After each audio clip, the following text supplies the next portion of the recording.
Hello friends, welcome back to my channel. Today we are going to explore the world of Alex Michaelides.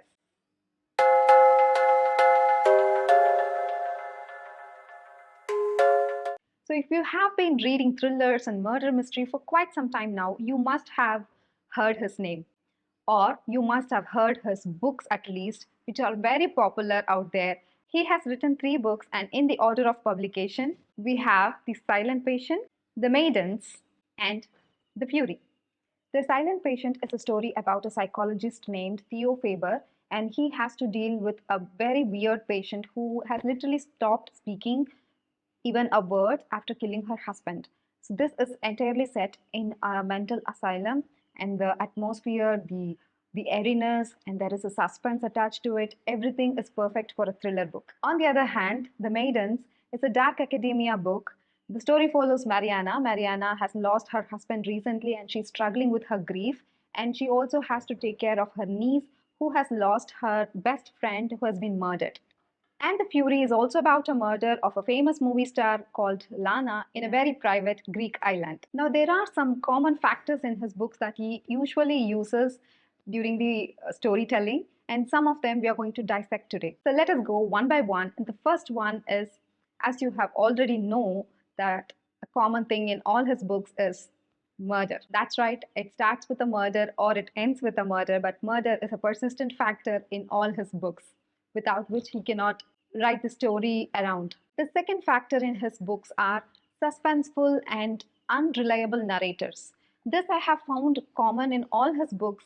The narrator is always unreliable. The narrator keeps telling something, and after a point, there will be a twist to it. He will say, "No, I was not telling you the truth," and he continues with another story.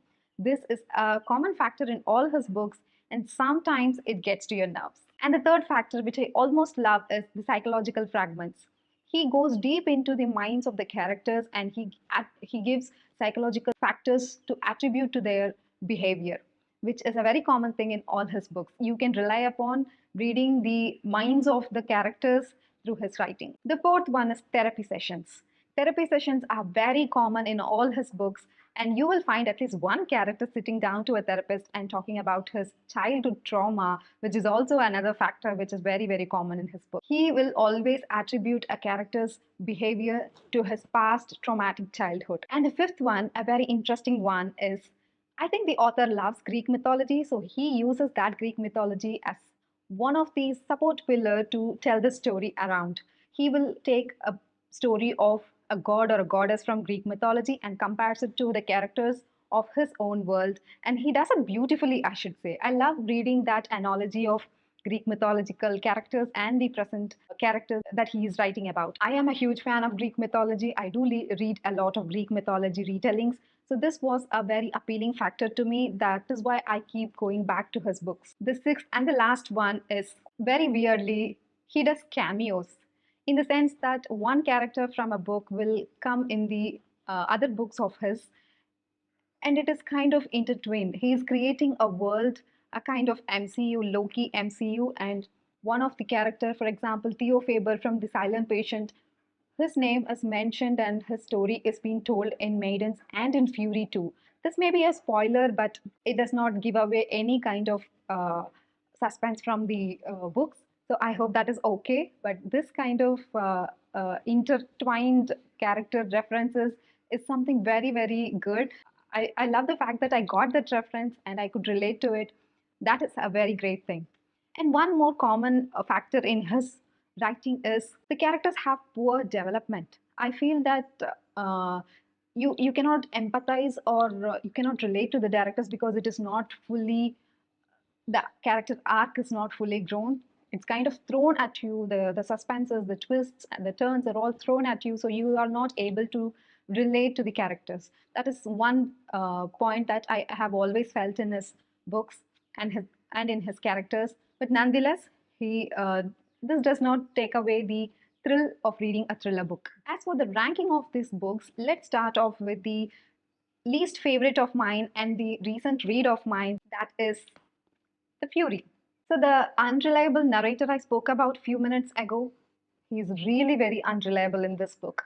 He keeps telling you a story and he will say that, no, I was lying. And then he keeps on repeating the same thing over and again. So I lost interest in reading this book very early on because of that unreliable narrator. But the last few chapters were very entertaining and that kept going. You can read this book for once. I don't think this was a perfect book, but it really had all the elements that I said, the cameo of Theo Faber, the psychological factors, the Greek mythology references, everything was woven so well. And it happens in a separate Greek island, which gives you all these summery vibes with storms and everything. And the kind of drama that he is building up to pays off at the end, where he unleashes the fury. The second book that I liked is The Silent Patient. This very title was drawing me in even before I started reading it, and this was sucking me in. The author kept me in a place that where he wanted me to, in a very airy, unsettled environment until the story finishes. The story is fast paced, and again, the unreliable narrator does something really very unreliable that makes you really mad about the character.